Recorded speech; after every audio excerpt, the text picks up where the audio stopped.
Hello everyone, I am Orpita from BTS Army Creative Sisters. Welcome back to my video. অনেক দিন ধরেই এই চ্যানেলটাতে কোনো ভিডিও আপলোড করা হয় না।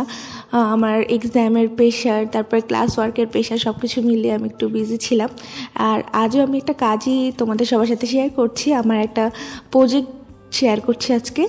তো প্রজেক্টের নাম হলো কালার অ্যান্ড কালচার, যেখানে আমাদেরকে একটা দেশকে ফুটিয়ে তুলতে হবে। আর আমি ভেবেছি যে আমি ইজিপ্ট শহরটাকেই ফুটিয়ে তুলবো। আর প্রথমে আমি ইজিপ্টের ম্যাপটা এঁকে নিলাম, আর যেটাতে এঁকেছি সেটা হলো A4 সাইজের শক্ত সাদা আর্ট পেপার। আর সেটাকে আমি কার্ডবোর্ড যেটা নিয়েছি শক্ত সেটার সাথে লাগিয়ে নিয়েছি। আর এখানে আমি 2 ধরনের লেস কিনেছি, আর লাগবে 3 কালারের পার্মানেন্ট মার্কার। এটা অনেক বড় একটা প্রজেক্ট ছিল, তো অনেক টাইম লেগেছে করতে। আর এই তো আমি এখন পিরামিড বানানোর জন্য কার্ডবোর্ড কেটে নিচ্ছি। আর এইদিকে কিন্তু আমার ম্যাপটাও একদম রেডি। এই যে পার্মানেন্ট মার্কারগুলো দিয়ে আমি বিভিন্ন জায়গা লিখছিলাম ওখানকার। আর এদিকে আমার পিরামিডটাও তৈরি করার জন্য ছোট ছোট কার্ডবোর্ড রেডি হয়ে গেছে। এখন জাস্ট আঠা দিয়ে জুড়িয়ে পিরামিড বানিয়ে ফেলবো। তো দেখতেই পাচ্ছ পিরামিড বানানোটা ইজি ছিল আমার কাছে মনে হয়েছে। তো আস্তে আস্তে প্রত্যেকটা এলিমেন্ট বানানো শুরু করেছিলাম।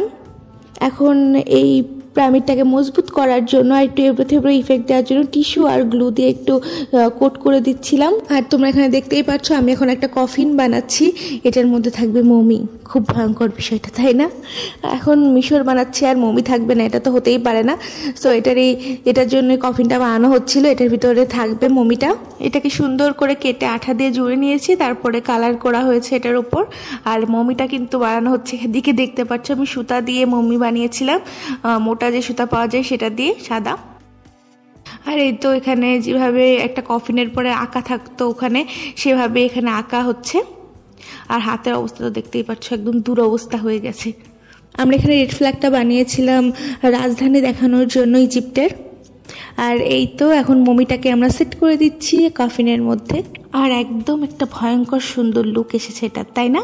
আর এখানে আমি বানাচ্ছিলাম রানী ক্লিওপেট্রাকে। আর ইজিপ্ট থাকবে আর রানী থাকবে না, আর রানী ক্লিওপেট্রা থাকবে না, এটা তো হতে পারে না, তাই না? তো এই তো রেডি হয়ে গেল আমাদের রানী ক্লিওপেট্রা। আমি খুবই এনজয় করছিলাম এটা বানাতে। যেমন কষ্টের কাজ ছিল তেমন এনজয়মেন্টও ছিল এটা বানানোর সময়। বেশ মজাই লাগছিল আস্তে আস্তে যখন একটা একটা করে এলিমেন্ট রেডি হচ্ছিল। তো যাই হোক, আমি এখন মাটি নিয়ে বসে পড়লাম। কিছু 3D জিনিসপত্র আমি মাটি দিয়েও বানাবো। এখানে আমি ফ্লাওয়ারটা বানাচ্ছিলাম, ওদের ন্যাশনাল ফ্লাওয়ার লোটাস, সেটা বানাচ্ছিলাম।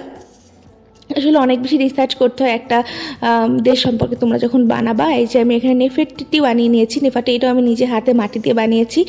আমার কাছে মনে হলো মাটি দিয়ে বানালে এগুলো মানে একদম ভালোভাবে 3D লুকটা দিবে। এই যে আমি স্প্রিংসটাও বানিয়ে নিলাম। এটার নামের উচ্চারণটা অনেক কঠিন, আমি ঠিক করে এখন উচ্চারণ করতে পারি না। যাই হোক, লোটাসটাও রং করা হয়ে গেছে। আর এখন আমি আর একটা মানুষ বানাবো, আর একটা পুতুল বানাবো। আর যেহেতু আমরা ফ্যাশন ডিপার্টমেন্টের স্টুডেন্ট, সেই জন্য আমাদেরকে স্যার বলে দিয়েছিল যে পোশাকের প্রতি একটু যত্নবান হতে। তো আমি এখানে একটা নর্মাল মানুষ যেই পোশাক পরতে পারে সেটা বানিয়ে নিচ্ছিলাম।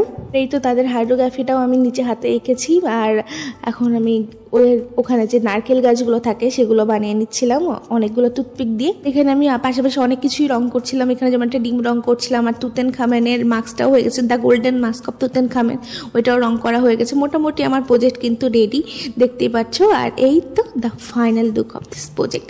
এতদিনের কষ্টের পরে আলটিমেটলি যখন ফলটা দেখতে পাবা তখন অনেক বেশি মজা লাগে। আমার কাছেও এই মোমেন্টটা তেমনই ছিল।